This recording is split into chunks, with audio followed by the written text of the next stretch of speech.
I put my dad in the street against a heavyweight. I've gone back to the dad. I've punched him a few more times. 5 blokes outside my front door. Can you come and help One me? hell of a fucking story, so stay tuned.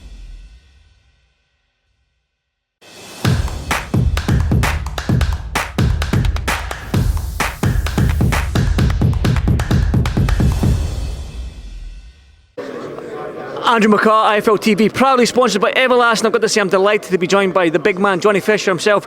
I mean, I've seen you all over Instagram, I've seen your dad all over Instagram, but this is the first time we've actually met, man. It's a pleasure. Yeah, it's a pleasure, Andrew. Well, I said, Coogan and Umar and Oscar must be hiding the best till last, because we've got the Flying Scotsman to finish off. The Flying Scotsman, I'll take that from you, big man. Yeah, just had the weigh-in here for Joyce versus Parker. You've had the pleasure to be out in Vegas to spar Joyce. I know you've come home and you've sparred him here.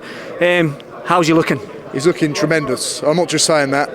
I've sparred him, last time I sparred him was for the Carlos Takam fight, and I can see marked differences in footwork, in work rate, in hand speed even. I'm just excited to see this matchup because Joe Parker's looking tremendous as well, in great shape, and with the team that he's got around him, Andy Lee, Tyson Fury in his camp as well, it's going to be a great fight. But my man Joe Joyce is going to get the win. That's what I was going to say. I was going to ask you for a prediction, you've already gave me that, but you said there this punch technique's getting better, because there's a lot being said of him just being a big lump, Joe Joyce. I mean, a lump that's in 14 fights has knocked out 13 opponents and he's unbeaten, Olympic silver medalist. So even though he might be, in quotes, a big lump, he's doing something right. 100%. I think the clearest example I've got of him having boxing ability is when he fought Daniel Dubois. Just when I watched it the first time, I was quite nervous because I know how powerful Daniel Dubois is. But when I watched it back, he was in control. Just a long stick lever jab behind that. And if he implements them same tactics with Joe Parker's got to come to Joe Joyce because he's being a shorter man. And then eventually break him down in them later rounds.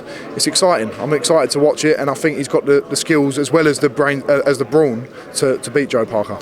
I mean, with Ismail Salas, I take it he gave you some pointers out in Vegas as well. With somebody like that in your corner for Joe Joyce, what's that done for Joyce? I mean, you get again, you're the man in the know. You were out there in Vegas, you were in the camp, you know better than most of us here. So what was that like watching Salas and Joe Joyce work together? It was brilliant. When I first went out to Vegas and I started doing the drills that Salas does, I was like, I feel like a complete beginner again, because what Salas focuses on is not what you throw, but how you throw. It's the house of fundamentals. So fundamentally, all the shots that Joe's going to be throwing are going to be correct. They might not be the quickest punches if you compare to Joe Parker, but everything's correct. It's relentless. The timing's correct. The readability of it all. So to see them work together, they've got a great working relationship, and now they've had back-to-back camps together. I think that's going to help him tremendously, because he fought Christian Hammer not too long ago. He's not coming off a good camp there, and he's in tremendous physical shape. We all know heavyweight boxing, anything can happen. It takes one punch from you big guys and that could be night-night.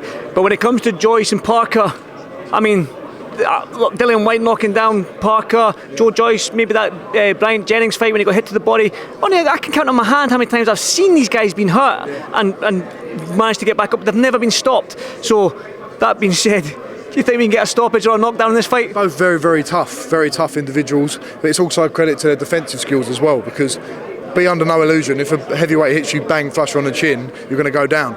So we're yet to see that with Joe Joyce. With Joe Parker, it's happened obviously when you said Dillian White, but I think we can see a stoppage. I think you see a late stoppage in favour of Joyce in this fight because of the relentless work rate rather than a knockout blow. I think it's going to be just an accumulation and attrition, just wearing down, and they'll eventually get him. 12 rounds is a long time to stay away from Joe Joyce, but to you, you're out on October 29th. I'm pretty sure your dad sold 3,000 plus tickets already. Well, so yeah, talk to me about that. How excited are you to be back out? Really excited. Great to be back in London. We haven't fought in London since February, and it's just brilliant the amount of support that I get. People spending their hard-earned money on tickets. It really does mean a lot.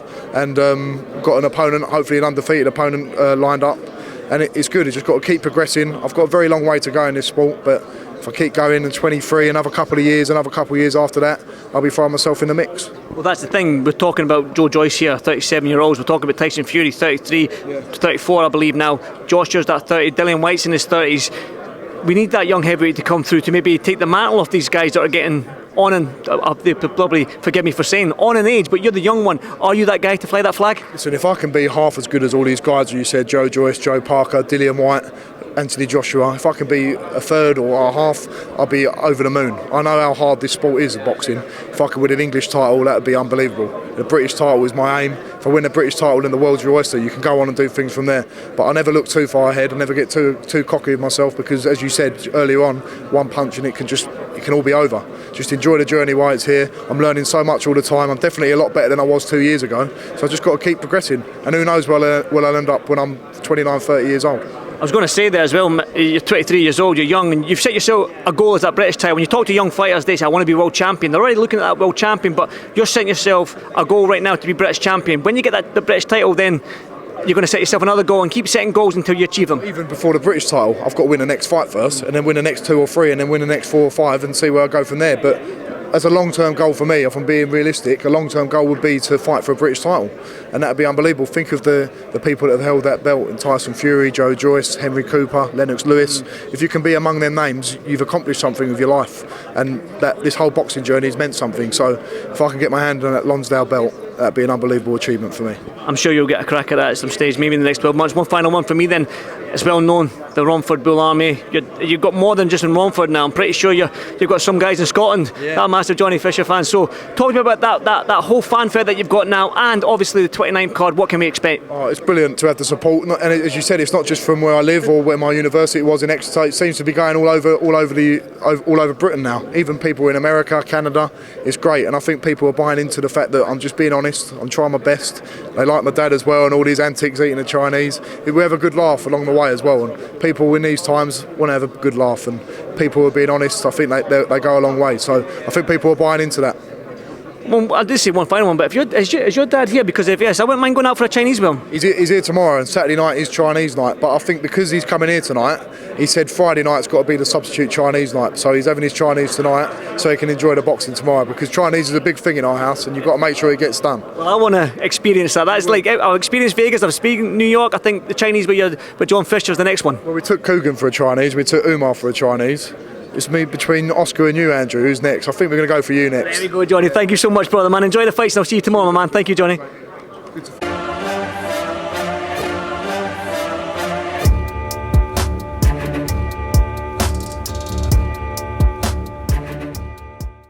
Yeah, I put my dad in the street against a heavyweight.